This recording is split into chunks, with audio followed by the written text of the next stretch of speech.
Olá pessoal, sou Tiago Cavalcanto, vou fazer essa apresentação sobre programação dinâmica da disciplina Projeto e Análise de Algoritmos da UFAP no período letivo 2020.1, que é ministrada pelo professor Dr. Álvaro Sobrinho. Vamos começar com algumas definições. O que são paradigmas? São modelos ou padrões para fazer alguma coisa, no nosso caso para projetar algoritmos, porque a gente vai querer abordar o problema de maneira adequada, ou seja, obtendo o melhor desempenho que a gente conseguir. Isso vai nos resultar em um tempo de execução que seja viável ou então um uso de memória que não seja tão custoso. De antemão já digo que não existe um paradigma que seja o melhor dentre todos. Isso vai depender do contexto, ou seja, em cada situação vai ter um paradigma que vai ser recomendado ou não. E como a gente vai definir a programação dinâmica? Ela vai ser dita como subproblemas e reuso de soluções já computadas.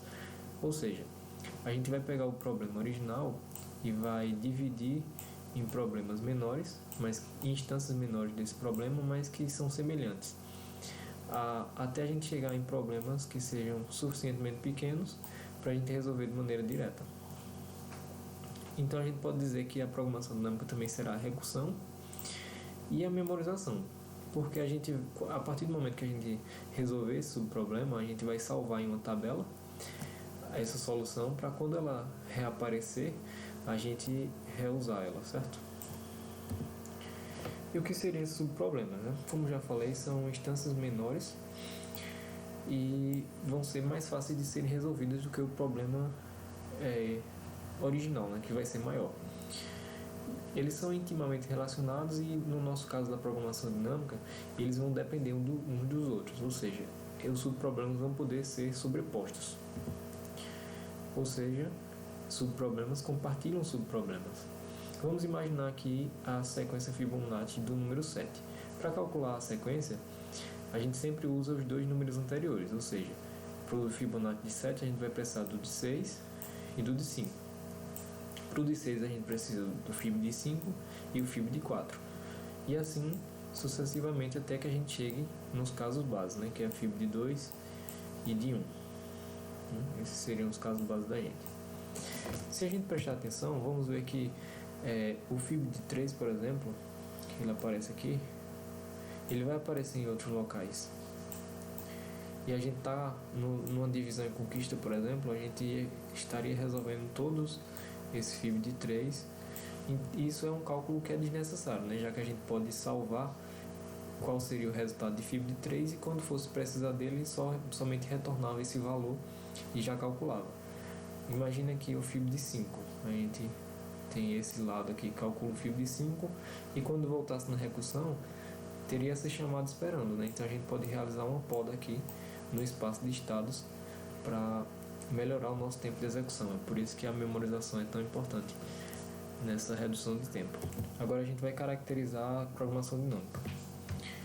Nós vamos trabalhar com otimização, ou seja, dependendo de cada contexto, a gente vai buscar a melhor solução.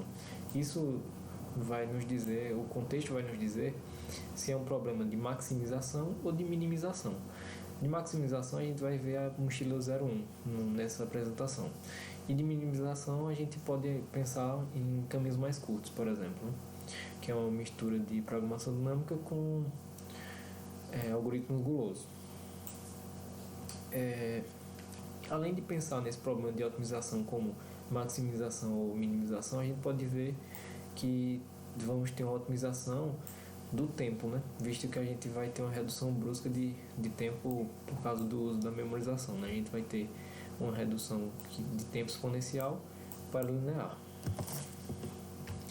Agora vamos comparar outras técnicas, né? Por exemplo, a divisão em conquista vai ser menos sofisticada do que a programação dinâmica, visto que a gente vai conquistar todos os problemas em vez de simplesmente várias vezes, né, quando ele aparecer, em vez de simplesmente salvar aquela solução, né, o resultado dela, para poder reutilizar. Então, justamente por não fazer essa memorização, tem um tempo maior do que a programação dinâmica, né? A gente pode dizer que, comparado à força bruta, vai ser bem semelhante também, só que a gente vai fazer uma força bruta mais cuidadosa, certo? De maneira inteligente, porque a gente vai percorrer todos o espaço, né? A gente vai fazer uma busca exaustiva no espaço de estados, mas de maneira mais cuidadosa, realizando aquelas podas. E outra característica que vai ser trivial para a programação dinâmica é a propriedade de subestrutura ótima. Ou seja, vamos ter subproblemas, né? Vamos resolver eles, e a partir da solução dos subproblemas a gente vai chegar na solução do problema original. Ou seja, a solução ótima para problemas vão incorporar soluções ótimas para subproblemas. É um ótimo local, que no caso seria otimizar essa solução aqui dos subproblemas, vai nos levar a um ótimo global, que seria o problema original. Diante da programação dinâmica, a gente pode abordar ela de duas formas. A abordagem top-down, que no caso seria de cima para baixo, no caso seria feita de maneira recursiva natural, né? Sair resolvendo o problema maior e descendo nele, né? Enquanto a bottom-up seria resolver o algoritmo de forma iterativa. A gente vai resolver cada subproblema somente uma vez, e na primeira vez que a gente for ver, que a gente vê esse problema, a gente já vai ter resolvido todos os problemas que são menores que ele e, consequentemente, os problemas que são pré-requisitos dele. É considerada uma técnica do menor para o maior, né? E aqui a gente vai ver a memorização. No caso, seria a memorização aplicada à computação, né?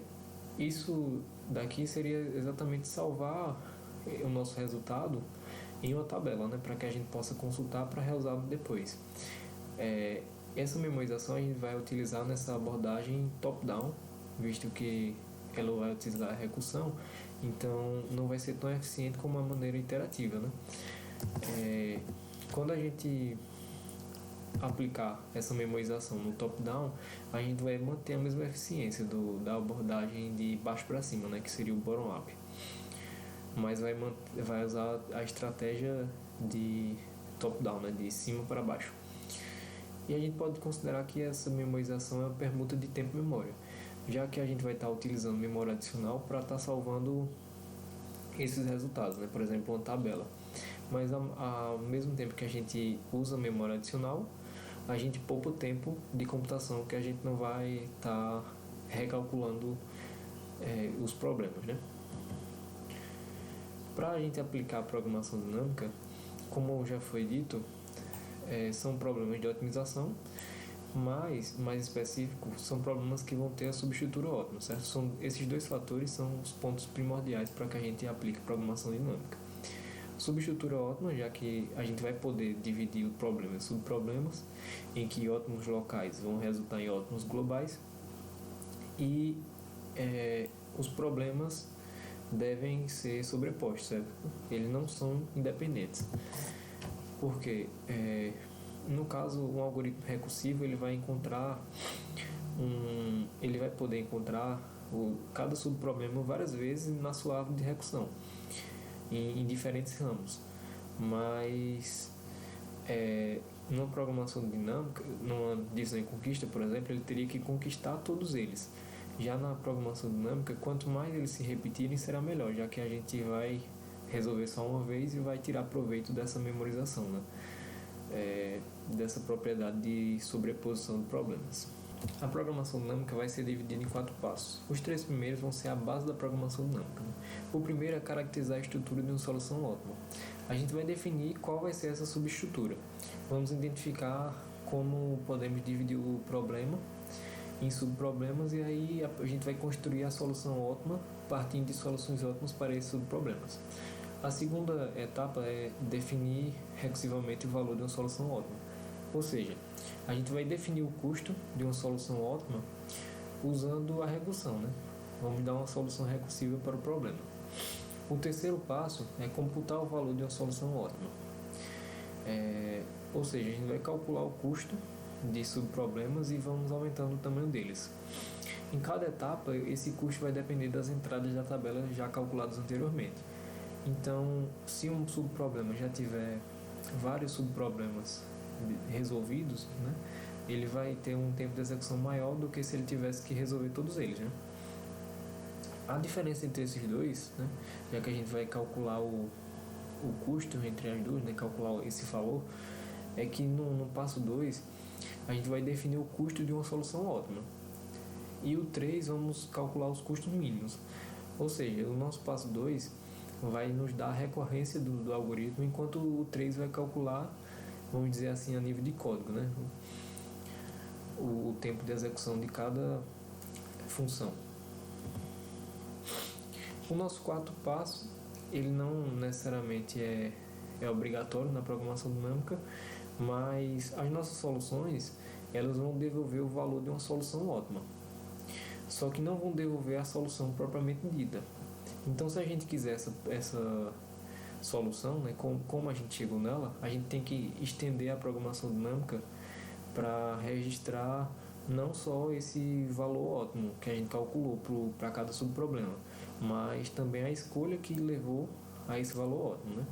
Então, o quarto passo é construir uma solução ótima a partir da informação computada, ou seja, a gente vai mostrar como resolve o problema. Qual seria a relação entre programação dinâmica e divisão e conquista? Em ambas a gente vai resolver os problemas através de subproblemas, né? A gente sempre vai estar quebrando o problema em problemas menores. E a gente vai ter nas duas essa etapa de divisão. Só que a diferença é que na programação dinâmica a gente não vai conquistar todos os casos, né? A gente vai guardar a solução em uma tabela para poder reutilizar, né? Já na divisão e conquista, né, a gente vai ter mais uso de subproblemas que são independentes, né? Eles vão ser problemas que não se repetem, né, na verdade. A cada etapa de recursão vai gerar novos problemas que vão ser diferentes, né? Já na programação dinâmica, a gente vai ter que esses subproblemas se sobrepõem, né? Eles compartilham subproblemas. Então a gente vai tirar proveito desses subproblemas repetidos para otimizar o nosso tempo de execução, né? Salvando a solução em uma tabela. E isso geralmente acontece em um espaço de subproblemas pequeno, né? Como aquele Fibonacci de 7, por exemplo. Agora a gente chega na mochila 01, especificamente dito, né? Ela vai ter esse nome porque para cada item a gente tem a opção de não colocar na mochila, ou então a gente vai colocar ele na mochila. Justamente por ter essas duas opções, a gente pode chamar ela de mochila binária também, certo? E ao contrário da mochila fracionária, ela vai ser dita mochila inteira porque a gente não vai poder dividir os itens. Vamos definir o que seria esse problema, né? Cada item vai ter um peso e um valor associado a ele, né? E como a gente falou, não vai poder ser dividido, né? A mochila tem uma capacidade máxima, certo? Vai ter um limite associado a ela. E a gente vai escolher esses itens aqui de maneira que maximize a utilidade deles, né? No caso, a gente vai só colocar na mochila de maneira que a gente obtenha o máximo, né? Da nossa utilidade. No caso, esse problema vai ser de maximização, né? Como a gente já viu, a programação dinâmica trabalha com otimização. Então a gente vai querer maximizar o ganho em relação a cada item que a gente vai colocar na mochila, de acordo com o limite de peso que vai ser comportado por ela. Vamos imaginar a seguinte situação: um ladrão entra no supermercado e ele tem uma mochila com um limite de peso de 20 kg. Então ele vai selecionar itens lá do mercado, produtos, de modo que maximize o seu lucro. E ele não vai poder fracionar, por exemplo, não vai pegar um quilo de açúcar, ele não vai partir ao meio. Se ele escolher levar o açúcar, ele vai ter que levar o pacote inteiro. E aí a gente chega no subproblema, né? Quando a gente escolher um item, a gente tem a opção de usar ou não usar ele. E exatamente essa escolha, né, a combinação de itens vai ser o nosso subproblema. Quando a gente escolhe não usar, a capacidade da mochila vai se manter, né? Já que a gente não colocou mais peso nela. E se a gente usar, o peso, a capacidade da mochila vai ser reduzida pelo peso do produto que a gente está colocando lá dentro, né? Faz total sentido.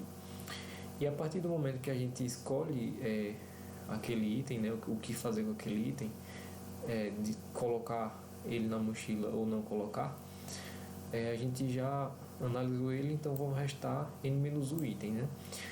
A partir do momento que a gente vai percorrendo todos os itens, né, a gente já vai combinando uns com os outros, a gente já vai ter resolvido problemas menores, né, do que eles, propriamente dito. Então, a gente chega na nossa definição recursiva do problema. A gente vai ter uma função z, que no caso aqui é a mochila, né, e a gente vai ter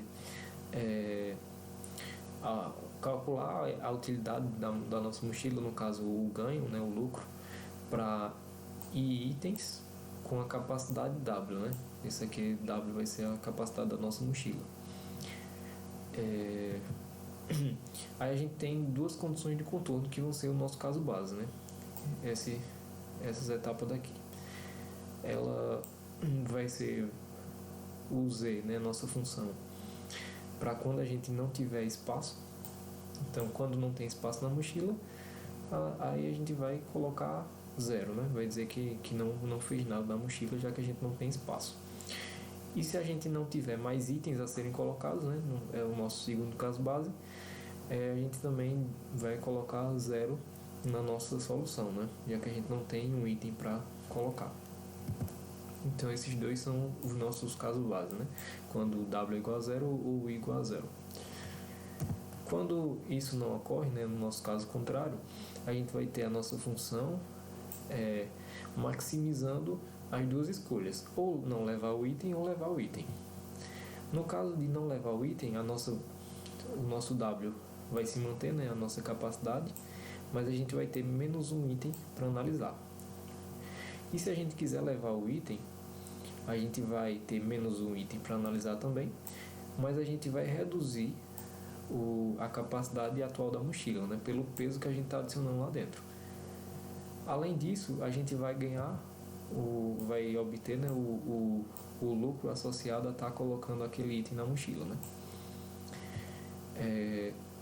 Aqui ele só faz o uso de uma variável xi só para especificar o problema da mochila 0 ou 1, no caso. Porque se a gente pensar em não levar, seria 0, a gente vai fazer o nosso ganho vezes 0, isso aqui zerar esse lado, né? Mais ZI menos 1 com W menos PI vezes isso aqui seria 0 também, né? A gente ia zerar esse lado, então ia ficar Z de menos 1 W, né? Que é exatamente esse lado daqui, de não levar o item, né? E se a gente escolhe levar, seria isso vezes 1, ou seja, seria a utilidade do item mais a função Z, e menos 1 fica do mesmo jeito, com o peso da mochila menos o peso do nosso item, né? No caso, PI vezes 1 seria PI, ou seja, isso aqui é igual a nossa escolha de levar o item, né? Esse variável xi é só para dizer se leva ou não leva o item. E lógico que a gente só vai levar o item se o peso for do nosso item for menor ou igual que a capacidade da mochila, né? A capacidade atual dela.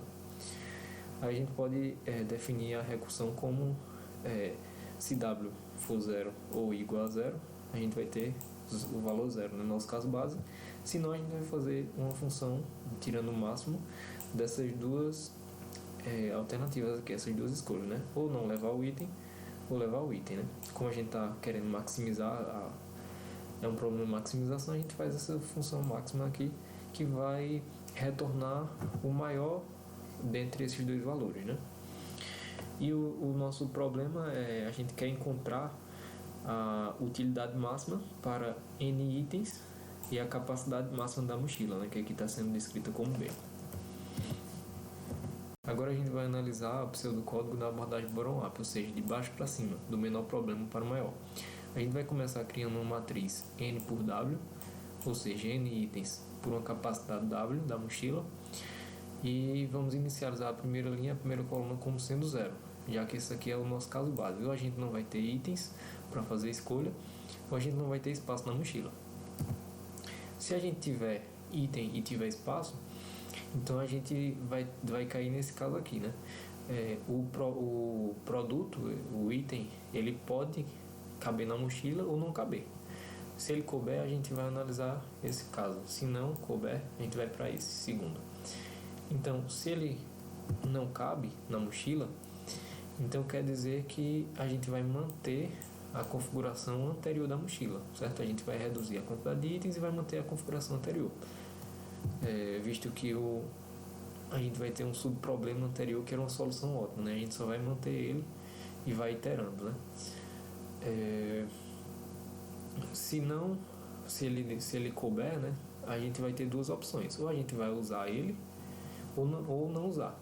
Se a gente não usa, a gente mantém a configuração anterior, né? Exatamente como esse passo daqui da linha 9. E se a gente usa, a gente vai obter o valor aqui, né, o lucro associado a ele. Vamos reduzir o peso dele, né, pegar o peso dele e reduzir da capacidade da mochila. Isso tudo a gente sempre olha na linha anterior porque a gente está tratando de subproblemas, né? E a gente vai maximizar esses dois valores, né? O de usar e o de não usar aqui. Após isso a gente retorna a nossa solução, né? Solução ótima.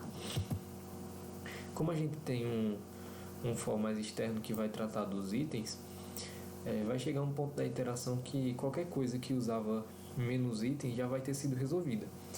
Então a quantidade de itens vai sendo reduzida de um problema para o outro, né?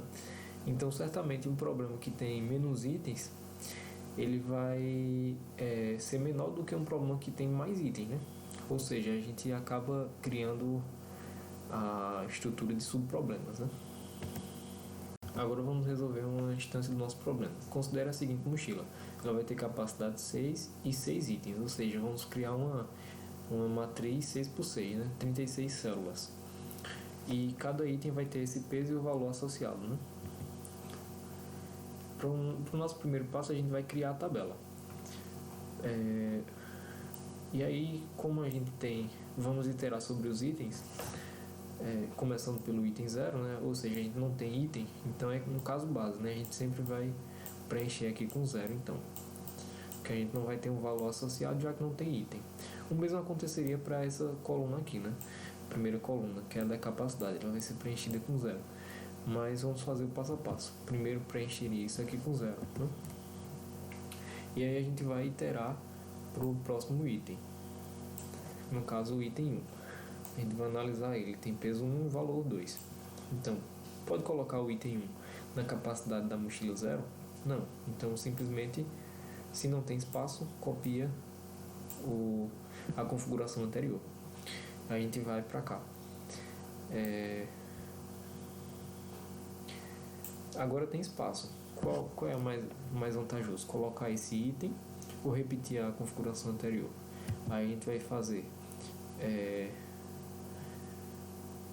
2 mais esse 0 aqui, que no caso vai ser o valor associado a esse item, mais essa configuração anterior quando ele não existia, no caso, o máximo entre usar ele e não usar, que no caso não usar seria exatamente essa célula de cima, né, da linha anterior. O máximo entre 2 mais 0, que no caso é 2, e 0 é 2, né? Então no caso a gente vai colocar 2 aqui. Esse processo se repetiria para as outras células dessa mesma linha. No caso, basta pensar intuitivamente, né? Se a gente tem uma mochila com peso 1 e a gente está usando esse item, né, com o peso dele 1, se a gente for aumentando a capacidade da mochila e a gente só tem esse item, não vai fazer diferença, né? O valor vai permanecer o mesmo, né? O valor máximo. Então a gente preenche com 0 e o resto 2. Para segundo item, né, a gente itera aqui, vamos ter que ele tem peso 3 e valor 5. Então a gente vai fazer processo. Aqui vai ser caso base, né? Vai ser 0. Para o item 1, a gente não tem o item, para a capacidade 1, o item 2 não cabe, né? Já que ele tem peso 3. Então a gente vai repetir a configuração anterior. Então vai ficar 0 e 2. O mesmo acontece para a capacidade 2, né? A gente vai repetir a configuração anterior. Aí chega no peso 3, na capacidade 3, aliás. A gente tem a opção de usar o peso 1, o item 1 ou o item 2. Olhando para a tabela, a gente vê que é melhor usar o item 2, né, já que a gente tem um valor 5, do que o item 1 que tem valor 2. Né? Mas como se daria esse processo no código? A gente vai analisar a tabela na posição da linha 2 e coluna 3. A gente vai maximizar o valor daquele item, que no caso é 5, mais a tabela na linha anterior, né? No caso a mochila, antes de a gente considerar esse item, né? No caso I-1, reduzindo a capacidade pelo peso daquele item. No caso, essa tabela, essa I-1 vai se tratar dessa linha aqui, e a gente vai reduzir o peso, a capacidade da mochila pelo peso do item. No caso, 3, a capacidade atual é 3, menos o peso do item também é 3. Então, 3 menos 3, 0. I-1 é essa linha na coluna 0. Então, seria essa coluna aqui dessa linha, né? Então, o máximo entre 5 e 0, né? Vamos limpar aqui. O máximo entre 5 e 0 dessa célula 2, 3. No caso, a gente está considerando o uso do item, ou simplesmente a gente pega a configuração anterior, né? No caso, quando a gente não está usando, né? 2. O máximo entre 5 e 2 é 5. Então, essa coluna aqui vai ser preenchida com 5. Para a mochila de peso 4, a gente teria de capacidade 4, né? A gente poderia combinar os dois itens, né? Já que aqui tem peso 1 e peso 3. Então a gente pode somar e dizer que aqui é 7. E seguindo o mesmo raciocínio da linha anterior, se aumentar a capacidade da mochila, como a gente só tem esses itens, né? Não vai fazer diferença, né? Então a gente pode preencher com 7. E a gente vai iterar para o próximo item, né? O caso base aqui seria 0, como a gente já discutiu. Como o item tem peso 3, até aqui a gente não poderia fazer nada, né? Só repetir as configurações anteriores, no caso, as soluções ótimas anteriores. Aí quando chega nesse ponto da coluna 3, é que a gente pode analisar o que é melhor. Se colocar esse item no lugar de outros. Olhando para a tabela, como esses dois têm o mesmo peso, e esse daqui tem valor maior do que esse, intuitivamente a gente poderia dizer que vai apenas repetir a configuração anterior, né, até certo ponto, já que a gente não vai trocar um pelo outro, né, a gente vai usar sempre um de valor maior. Mas aí chega no ponto da iteração que a gente tem um espaço de 6, ou seja, a gente poderia combinar esses dois itens, né? E é exatamente o que a gente faz para obter esse valor 9. No caso, a gente vai fazer a tabela na linha 3, coluna 6, o máximo entre usar esse item e não usar, né? No caso, repetir a coluna anterior, aliás, a linha anterior aqui na célula anterior seria 7. O valor dele aqui, no caso de usar, seria 4, né? Então, 4, mas sempre considerando a linha anterior, no caso, se a gente está nessa célula, a gente vai sempre considerar a linha anterior, reduzindo aquela capacidade, no caso 6, pelo peso do item, né? No caso, o nosso peso é 3, então 6 menos 3 vai nos dar um número 3. A gente vai olhar para essa linha anterior na coluna 3. Então, no caso, a gente está se tratando dessa tabela. O máximo entre 4 mais 5 ou 7, né? No caso, o máximo entre 9 e 7 vai nos retornar 9, né? E é exatamente o valor que está aqui nessa célula. E a gente vai para o próximo item, o item 4. No caso, esse aqui vai ser caso base. Como o peso do item 4 vai ser 4, até essa coluna a gente não vai poder fazer nada, né? Vai simplesmente repetir os valores da linha anterior.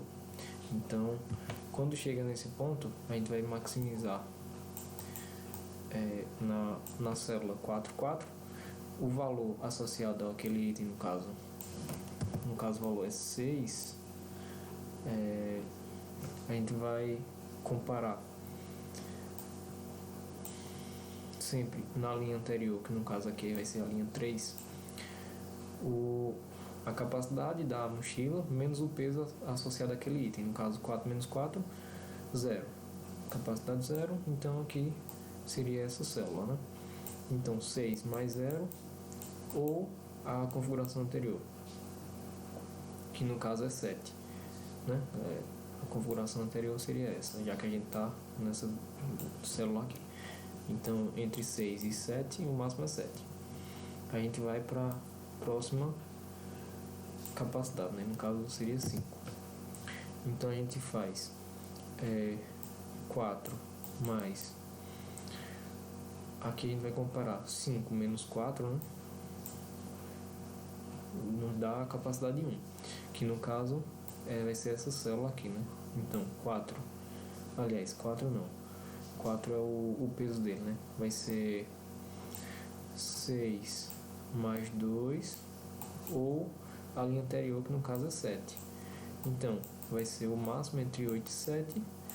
O máximo entre isso é 8, né? No caso, é exatamente o que a gente preencheu aqui. E considerando para capacidade máxima, né? A gente vai ter 9, porque a gente vai repetir o valor anterior. Vamos fazer aqui 6 mais capacidade da mochila 6 menos o peso 4 é 2, vai retornar 2, né? 6 mais 2 é 8, mas a configuração anterior é 9, né? Então o máximo entre 8 e 9 vai ser 9, né? A gente vai agora para o item 5.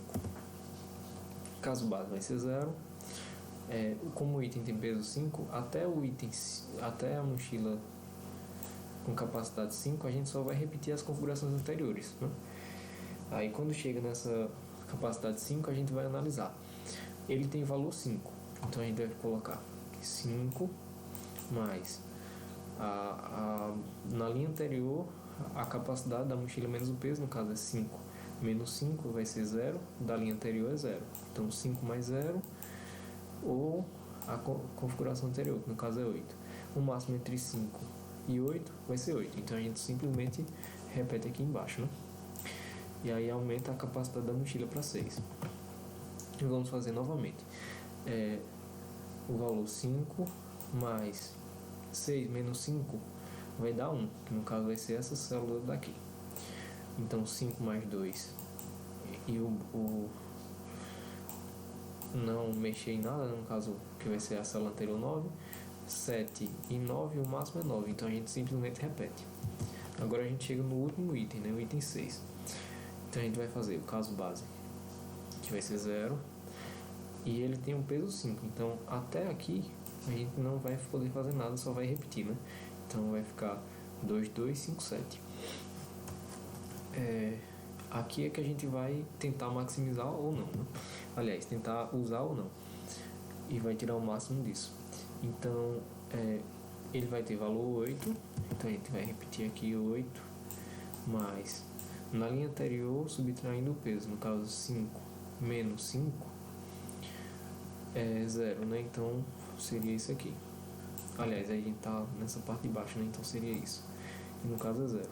5, aliás, 8 mais 0, ou a configuração anterior, que é 9, né? Então o máximo vai ser ainda 9. Aliás, a gente tá aqui, né? Seria 8. 8 ou 8 vai dar 8, né? Mas, se a gente pega esse valor 8, quando aumenta a mochila para 6, na próxima iteração, a gente vai comparar 6 menos o peso 5, vai nos dar 1. Então, na linha anterior, que no caso é a linha 5, na coluna 1, a gente tem o valor 2. Então, 8 mais 2, ou a configuração anterior, no caso, esse 9. 8 mais 2 ou 9. Né? O máximo entre 10 e 9 vai ser 10. E é exatamente esse valor máximo que a gente obtém aqui. Essa é a solução da instância do nosso problema. No caso, o valor é igual a 10, né? E como é que a gente reconstruiria essa solução? Porque a gente só disse que o valor é 10. O valor ótimo é 10. Mas quais os itens que a gente escolheu, né? A partir do nosso ganho máximo, que no caso é 10, como é que a gente vai saber a combinação de itens que foi escolhida? A gente vai percorrer a tabela rastreando os itens que foram colocados, né? Então, no caso, a gente começa daqui de baixo e vai comparar com a célula de cima. Se tiver valor diferente, no caso, ó, 10 é diferente que 9, né? Então a gente aumentou aqui, quer dizer que a gente incluiu esse item, né? A gente incluiu o item 6. Então esse item está incluso, porque ele tem o valor 8, né? E a gente tem um item ainda que tem valor 2, vamos verificar isso. Como a gente colocou o item com o peso 5, numa mochila de capacidade 6, a gente vai reduzir, né? 6 menos 5, a gente só vai poder ter um item com peso 1. Então a gente vai olhar essa coluna aqui. Coluna 1. Como a gente analisou o item 6 e a gente escolheu ele, né? A gente vai para o item 5. Aí a gente vai comparar. É diferente? Não, né? Então, compara esses outros dois. Vai para o outro item, né? O item 4 é diferente? Não. Vai para o item 3. É diferente? Não, né? 2 e 2. Não teve acréscimo de item aqui. Então, a gente vai para o item 2. É diferente essa célula com a célula anterior? Não, né? A gente vai para o item 1. É diferente? Opa, aqui a gente achou diferente, né? 2 e 0. Então quer dizer que o item 1 está incluso também. A gente tem o item 6 com valor 8 e o item 1 com valor 2, né? Então, visto que a gente verificou aqui, a gente vai fazer a subtração, né? 1 menos o peso do item que foi adicionado, que é 1. 1 menos 1 vai ser igual a 0. Então a gente chega no nosso caso base aqui, né? Se não chegasse agora, não, pelo peso, né? Poderia chegar o momento de que a gente chegasse aqui, né? Então não teria mais itens, ou não vai ter mais itens e não vai ter mais espaço, né? Então a gente chega no caso base e termina sabendo que a gente adicionou na mochila o item 1 e o item 6. Agora a gente vai dar uma analisada no código. Esse código vai ter a estrutura bem semelhante com o nosso pseudocódigo. Ele vai começar com o valor, né, o peso e a quantidade de itens, a capacidade máxima da mochila, vai ser a assinatura do método, né? Ele vai percorrer a primeira coluna e vai colocar o valor 0. Né? A primeira linha ele não vai colocar 0 porque ele começa de igual a 1, em vez de igual a 0, e vai percorrer todos os n, né? Todos os n elementos. E aí ele vai percorrer toda a capacidade da mochila, começando de 0, né?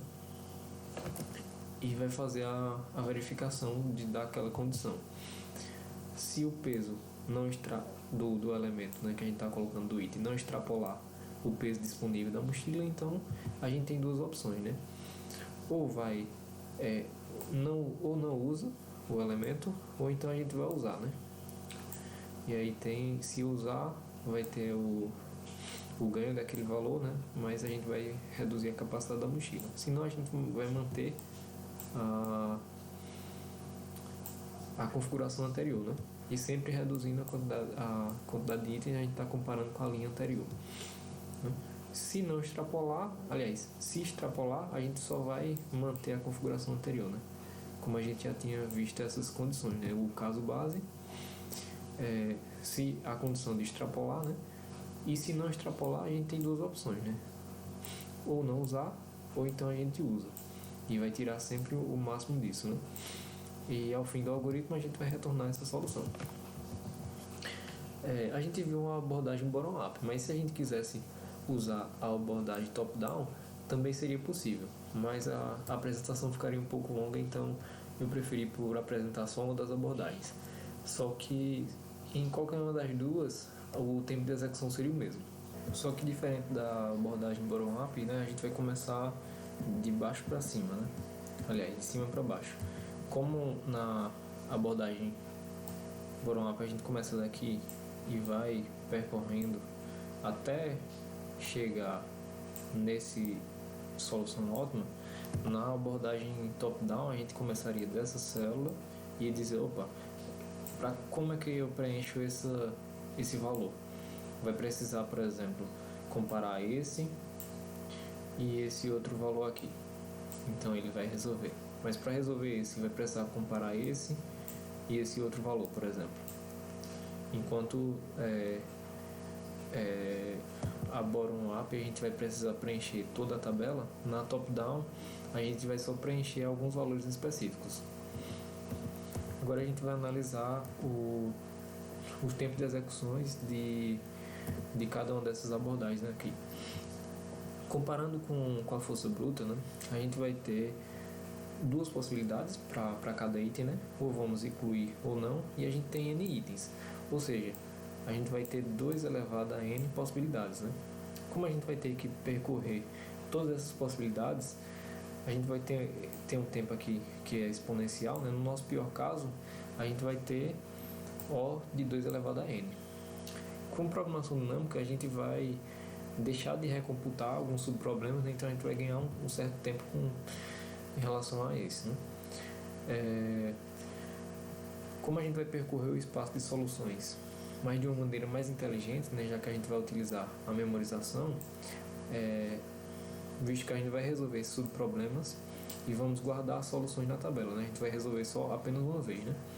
O nosso tempo vai cair de exponencial para polinomial, ou mais especificamente pseudo-polinomial, como vamos discutir daqui a pouco. E o nosso problema vai ser combinar os itens que vão ser colocados dentro da tabela, aliás, dentro da mochila. Vamos analisar agora assintoticamente um pseudocódigo de força bruta, né? A gente vai verificar se o S for válido, né? Se ele for viável. Viável significa que ele não estoura a capacidade da mochila, né? Se a nossa solução for uma solução viável, aí ele vai verificar se o lucro dela é maior do que o lucro atual, a gente vai fazer a atualização, né? E após isso a gente retorna, devolve o melhor lucro que a gente obteve, né? Para cada subconjunto, né, de soluções, a gente vai ter 2 elevado a n possibilidades, porque a gente vai colocar ou não esses n itens, né? E a gente vai percorrer essas soluções, né? Para cada 2 elevado a n, a gente vai verificar se são viáveis, a gente vai percorrer cada item, né? Então, num custo médio aqui, a gente vai percorrer, como está dentro do for, né? Vai multiplicar por essa quantidade de vezes esse custo θ de n. Dos que são viáveis, que não vão ser todos, né? Não vão ser todos 2 elevado a n, mas vai ser no máximo isso, por isso que a gente está utilizando o Big O de 2 elevado a n. A gente vai calcular o lucro percorrendo todos esses n itens, né? Então, aqui vai ser θ de n também.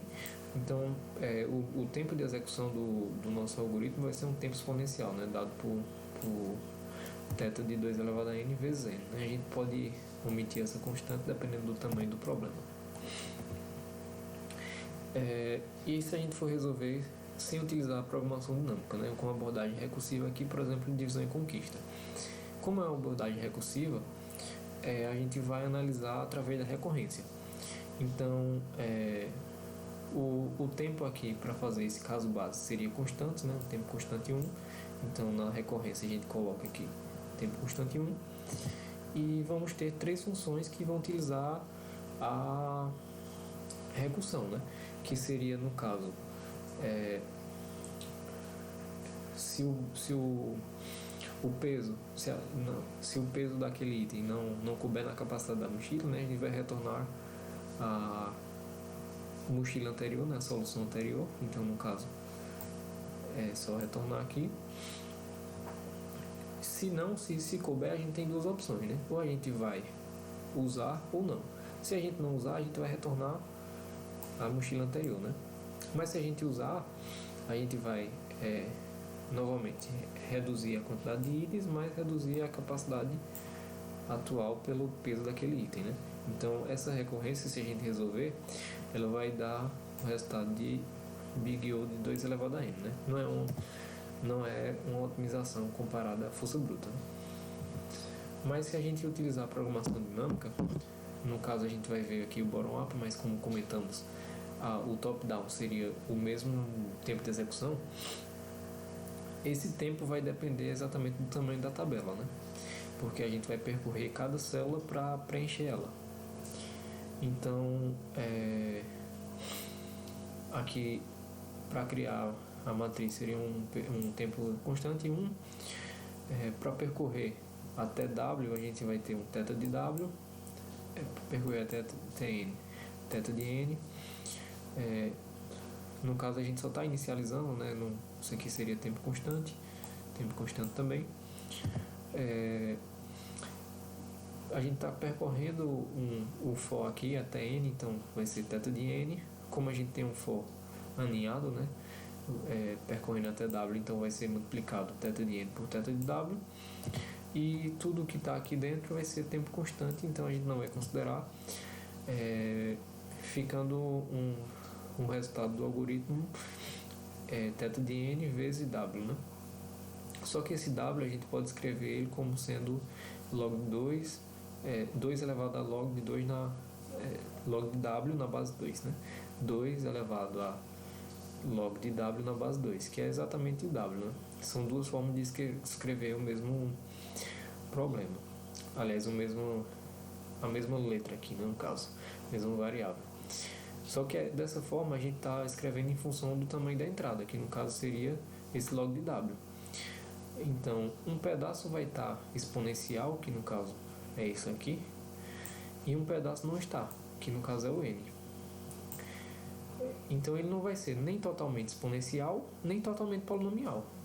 Então, a gente vai chamar essa função de pseudo-polinomial. Agora, a gente vai ver como se aplicam os passos da programação dinâmica, especificamente na mochila 01.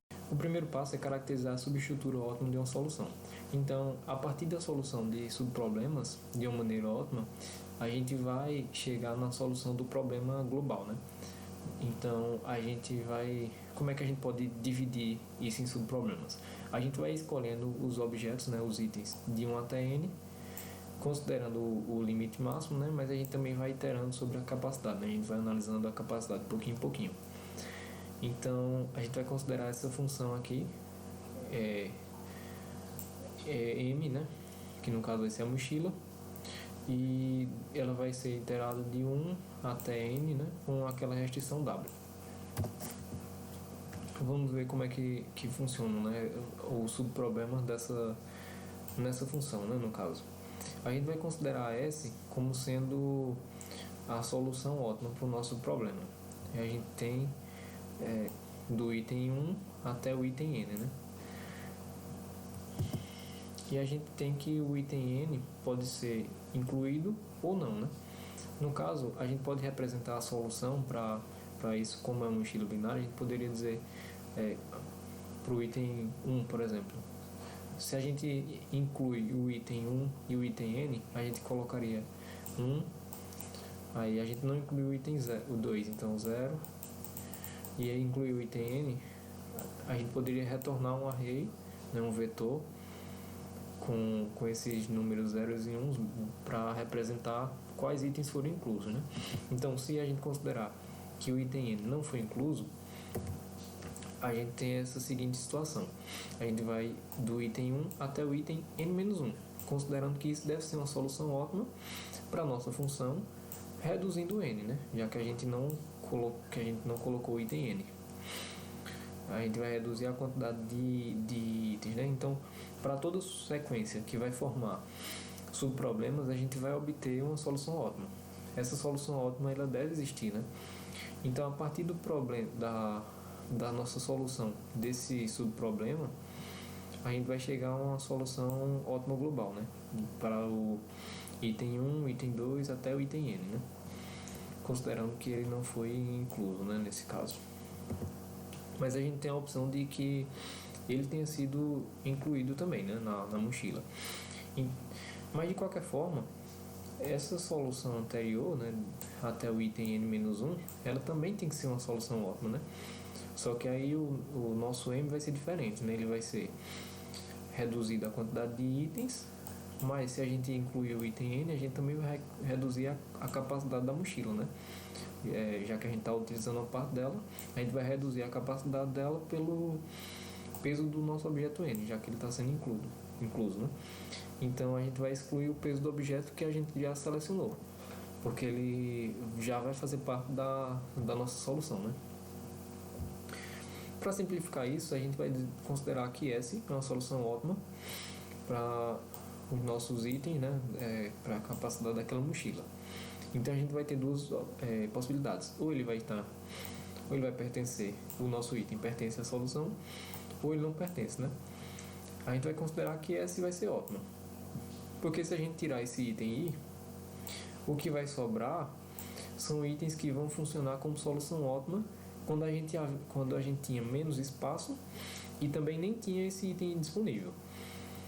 E se ele não pertence, S também é ótima, só que para menos itens, né? Um conjunto de itens que não tem o item I.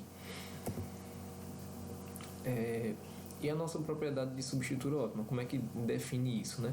Que é exatamente o passo 1 do nosso da programação dinâmica.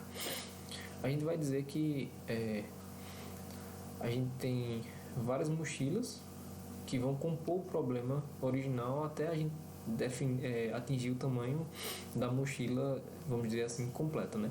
Ou seja, a gente vai ter uma mochila ótima, vamos dizer M, mochila ótima, mas a gente vai adicionar um item ótimo e isso vai nos resultar numa mochila ótima sendo maior, certo?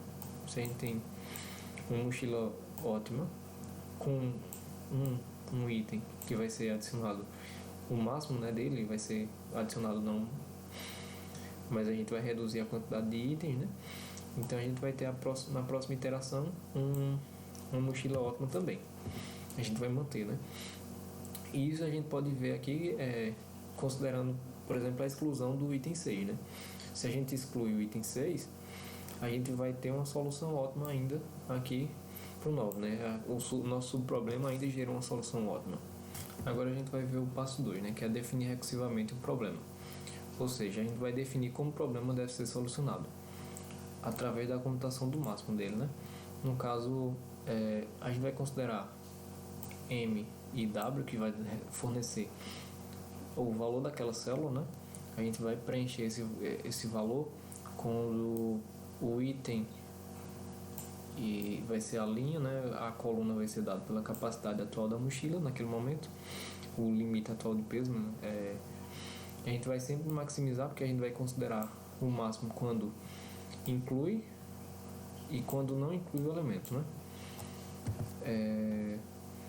E essa função máxima ela vai retornar o maior valor entre dois números, né? Esse ganho vai ser o lucro obtido pela inclusão daquele item, né? A gente vai utilizar a recursão exatamente quando fizer o uso dessa tabela de memorização aqui, né? Que ela vai ser preenchida à medida que que a gente está executando, né? Aqui é o limite atual da mochila menos o peso do item I, né, que a gente está inserindo, já que a gente está usando ele. E aqui é quando não utilizamos o item, né? Olhando para essa função, né, para o item I, a gente sabe que a mochila tem o tamanho W, né, aquela iteração. A gente vai ter duas possibilidades: ou vai incluir o item ou não vai incluir. Então, se a gente for incluir, a gente vai reduzir pelo peso daquele elemento, né, como a gente viu aqui. Mas se ele for incluído, né, a gente vai obter o ganho dele também, né? E sempre olhando para o item anterior, sempre olhando para a linha anterior, considerando o tamanho W, né? E só que lembrando de reduzir esse peso, né? Então a gente vai analisar o máximo lucro para o item anterior, considerando que estamos levando o atual. E isso acontece, né, se esse peso for menor, se esse peso daqui for menor do que o W, né? Porque a gente não pode extrapolar o tamanho da mochila. Considerando a não inclusão, né, a gente vai dizer que o ganho máximo até aquele item I vai ser o ganho máximo até o item I-1, né? Já que a gente não está adicionando nenhum novo item, né? A gente sempre vai considerar o máximo até a anterior.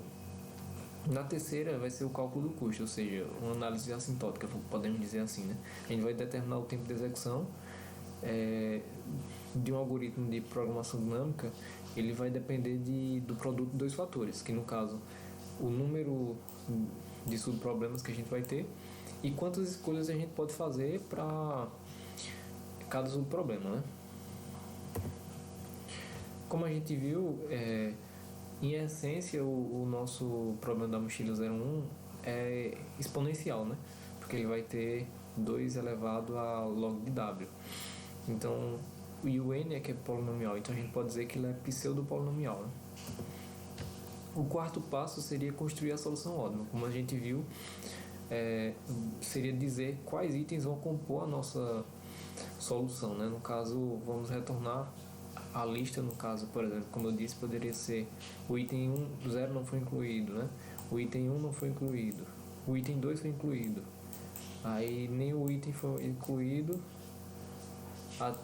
com exceção do 2 e do 5. Então seria essa, considerando do item 0 até 5, né? Seria esse vetor retornado. Como é que a gente faria isso, né?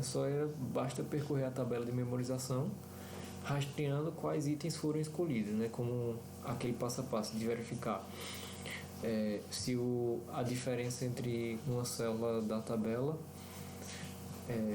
em comparação com a célula anterior, né? A célula de cima. Aqui são as referências que eu utilizei, alguns materiais para leitura, outros para imagens.